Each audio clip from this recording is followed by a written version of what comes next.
इस वजाहत में खुशामदीद। आज हम एक ऐसे टॉपिक पर बात करने वाले हैं जो इंग्लिश सीखने वालों को अक्सर थोड़ा परेशान करता है, यानी वर्ब, जुमले और ज़माने। देखने में ग्रामर की इन मोटी मोटी किताबों में यह सब बड़ा मुश्किल लगता है ना, लेकिन सच कहूं तो ये बिल्कुल भी मुश्किल नहीं है। ये सारा सिस्टम सिर्फ चंद बहुत ही आसान और बुनियादी बिल्डिंग ब्लॉक्स का खेल है। एक बार इन ब्लॉक्स की लॉजिक समझ आ जाए तो कोई भी जुमला बनाना बहुत आसान और मज़ेदार हो जाता है। तो चलिए बिना किसी देरी के ग्रामर के इस राज को खोलते हैं और देखते हैं कि ये सब आखिर काम कैसे करता है। तो आज के सेशन में हम किन चीज़ों पर फोकस कर रहे हैं? पहला, वर्ब या फेल की तारीफ। फिर देखेंगे जुमले के 4 हिस्से। उसके बाद इन जुमलों को अमली शक्ल में बनते हुए देखेंगे। फिर आएंगे हमारे 12 ज़माने यानी टेंसेस, और आखिर में उम्मत 360 के साथ सीखने का एक बेहतरीन तरीका। चलिए शुरू करते हैं।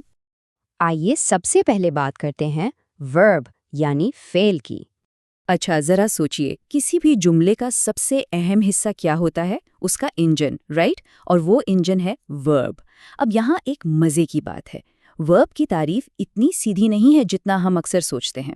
हाँ, ये तो बिल्कुल ठीक है कि ये किसी काम के करने या होने को जाहिर करता है, जैसे हंसना, दौड़ना, लिखना, ये सब एक्शंस हैं। लेकिन एक और चीज़ है जो अक्सर लोग भूल जाते हैं, वर्ब किसी की हालत या कैफियत भी बताता है। मिसाल के तौर पर अगर हम कहें माजिद 10 साल का है, अब इस जुमले में माजिद कोई फिजिकली काम तो नहीं कर रहा, लेकिन उसकी एक हालत बताई जा रही है। इंग्लिश में जो लफ्ज़ ये हालत बताता है वो भी वर्ब ही कहलाता है। एक और आसान मिसाल लेते हैं, मौसम सर्द है। यहाँ सर्द है एक कैफियत है, कोई एक्शन नहीं। और यकीन मानिए, इस तरह के अल्फाज किसी भी जुमले को मुकम्मल करने के लिए उतने ही ज़रूरी हैं जितने एक्शन वाले अल्फाज। अब देखते हैं कि ये वर्ब जुमले के बाकी हिस्सों के साथ कहाँ और कैसे फिट होता है। कोई भी जुमला बुनियादी तौर पर 2 बड़े हिस्सों से मिलकर बनता है। एक होता है सब्जेक्ट, यानी जिसके बारे में बात हो रही हो या जो काम कर रहा हो, और दूसरा हिस्सा है प्रेडिकेट, यानी वो सारी मालूमात जो सब्जेक्ट के बारे में दी जाए। अब इस प्रेडिकेट को मज़ीद 3 हिस्सों में बांट सकते हैं ताकि कहानी बिल्कुल क्लियर हो जाए। ये हिस्से हैं वर्ब, जिस पर हमने अभी बात की, ऑब्जेक्ट यानी जिस पर काम का असर हो रहा हो, और कॉम्प्लीमेंट। ये कॉम्प्लीमेंट क्या है? ये असल में वो लफ्ज़ है जो जुमले के मतलब को मुकम्मल करता है, ख़ास तौर पर वहाँ जहाँ कोई डायरेक्ट एक्शन नहीं हो रहा होता बल्कि सिर्फ हालत बताई जा रही होती है। यही वो 4 बुनियादी सतून हैं जिन पर पूरी इंग्लिश ज़ुबान की इमारत खड़ी है। अब जरा थियरी से निकलते हैं और इन ब्लॉक्स को प्रैक्टिकली जुड़ते हुए देखते हैं। इस सबसे आसान और बेसिक मिसाल पर गौर करें।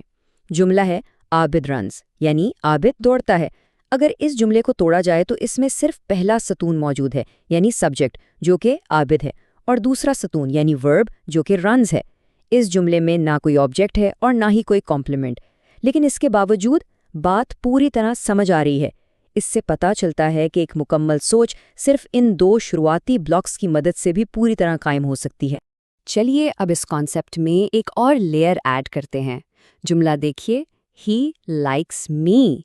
इसमें हमने एक नया ब्लॉक शामिल किया है, यानी तीसरा सतून, ऑब्जेक्ट। यहाँ एक्शन करने वाला ही है, जो एक्शन हो रहा है वो लाइक्स यानी पसंद करना है, और जिस पर इस एक्शन का डायरेक्ट असर हो रहा है वो मी है। ऑब्जेक्ट के आने से हमें ये एक्स्ट्रा इन्फॉर्मेशन मिल जाती है कि आखिर एक्शन का टारगेट कौन है ना दिलचस्प? और अब ये अगली मिसाल तो बहुत ही शानदार तरीके से वाज़े करती है कि जुमले का स्ट्रक्चर कितना फ्लेक्सिबल हो सकता है। जुमला है ज़ैद टीचर्स अस इंग्लिश। ध्यान दीजिए, इस एक जुमले में दरअसल एक नहीं बल्कि 2 ऑब्जेक्ट्स मौजूद हैं। इसे ब्रेक डाउन करते हैं। ज़ैद यहाँ सब्जेक्ट है और टीचर्स यानी पढ़ाना वर्ब है।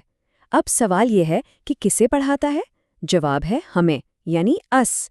फिर सवाल बनता है कि क्या पढ़ाता है? जवाब है इंग्लिश। यहाँ हम इंग्लिश ज़बान की गहराई देख सकते हैं, जहाँ एक वर्ब का असर 2 अलग अलग चीज़ों पर पड़ रहा है। एक ऑब्जेक्ट डायरेक्ट काम रिसीव कर रहा है और दूसरा वो है जिसके लिए काम किया जा रहा है। आखिर में बात करते हैं चौथे और आखिरी हिस्से की, यानी कॉम्प्लीमेंट की। जुमला देखिए, अर्थ इज़ राउंड। यहाँ अर्थ सब्जेक्ट है और इज़ वर्ब है। यहाँ वो हालत और कैफियत वाला कॉन्सेप्ट याद करें जिसका जिक्र शुरू में हुआ था। इज़ एक ऐसा वर्ब है जो कोई एक्शन नहीं बल्कि होने की हालत को जाहिर कर रहा है। इसलिए इसके बाद कोई ऑब्जेक्ट तो आ ही नहीं सकता, बल्कि राउंड का लफ्ज़ इस्तेमाल हुआ है और इसी को कॉम्प्लीमेंट कहते हैं। ये लफ्ज़ दरअसल सब्जेक्ट अर्थ के मतलब को पूरा कर रहा है। अगर हम सिर्फ अर्थ इज़ कहकर रुक जाएं तो बात बिल्कुल अधूरी लगेगी। तो पता ये चला कि कॉम्प्लीमेंट उन वर्ब्स के साथ बहुत ज़रूरी होता है जो सिर्फ हालत बताते हैं ताकि जुमले की सेंस बन सके। जुमले के इन हिस्सों को समझने के बाद अब आगे बढ़ते हैं वक्त के अहम पहलू की तरफ, यानी टेंसेस। किसी भी जुमले की तामीर का आखिरी स्टेज ये जानना है कि कोई भी काम आखिर किस वक्त में हुआ है, और यहाँ सामने आता है ये नंबर 12। ये नंबर देखकर ग्रामर सीखने वाले अक्सर परेशान हो जाते हैं, लेकिन हकीकत में ये इंग्लिश ज़बान की खूबसूरती है। वक्त का हर एक लम्हा और काम की हर एक मुमकिना हालत बिल्कुल इन्हीं 12 कैटेगरीज के अंदर मुकम्मल तौर पर फिट आ जाती है। उनके बाहर कुछ भी नहीं। इस पूरी ग्रामर के पीछे का मैथ दरअसल बहुत ही लॉजिकल और दिलचस्प है।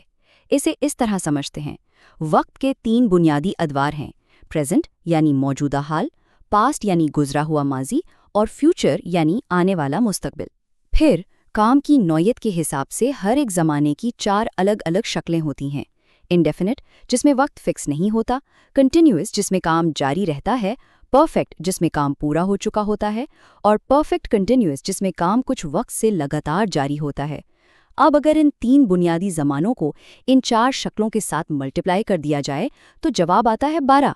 मिसाल के तौर पर हाल के खाने में प्रेजेंट इंडेफिनिट से लेकर प्रेजेंट परफेक्ट कंटिन्यूअस तक 4 ज़माने बनते हैं, और बिल्कुल इसी तरह पास्ट और फ्यूचर की भी 4 शक्लें होती हैं। मिलकर बन गए ना 12। और अब एक निहायत दिलचस्प और हैरानकुन हकीकत जानते हैं। अक्सर स्टूडेंट्स इन 12 ज़मानों की लिस्ट देखकर घबरा जाते हैं, लेकिन जानते हैं डेली कॉन्वर्सेशन में क्या होता है? रोज़मर्रा की आम और फ्लुएंट गुफ्तगू में बमुश्किल सिर्फ 7 या 8 टेंसेस की ही ज़रूरत पेश आती है। यकीन मानिए, बातचीत का ज़्यादातर हिस्सा इन्हीं चंद बुनियादी टेंसेस में सिमट जाता है। यहाँ तक कि 12वीं किस्म यानी फ्यूचर परफेक्ट कंटिन्यूअस का मॉडर्न स्पोकन इंग्लिश में तो तकरीबन इस्तेमाल ही खत्म हो चुका है। तो सब 12 टेंसेस को एक साथ रटने की फिक्र छोड़िए और सिर्फ बुनियादी ज़मानों पर फोकस करें। आपकी इंग्लिश बहुत जल्द बेहतर हो जाएगी। तो आइए देखते हैं कि ये सब मज़ीद आसानी से कैसे सीखा जा सकता है। आज हमने सेंटेंसेस के ब्लॉक्स और वक्त के टेंसेस को बड़ी डिटेल में देखा। इन तमाम टेक्निकल चीज़ों को मज़ीद आसानी, रवानी और ऑर्गेनाइज तरीके से सीखने के लिए आज ही उम्मा 360 ऐप ज़रूर डाउनलोड करें। इस ऐप में इन सब लेसन्स को इतने मज़े से पेश किया गया है कि सीखने का अमल बिल्कुल भी बोझल नहीं लगता। अब जबकि ग्रामर की ये बेसिक बिल्डिंग ब्लॉक्स बिल्कुल क्लियर हो चुके हैं और टेंसेस का मैथ्स भी समझ आ गया है, तो सोचने की बात यह है कि नॉलेज के इन नए ब्लॉक्स को इस्तेमाल करते हुए अब अगला कौन सा शानदार जुमला बनाया जाएगा।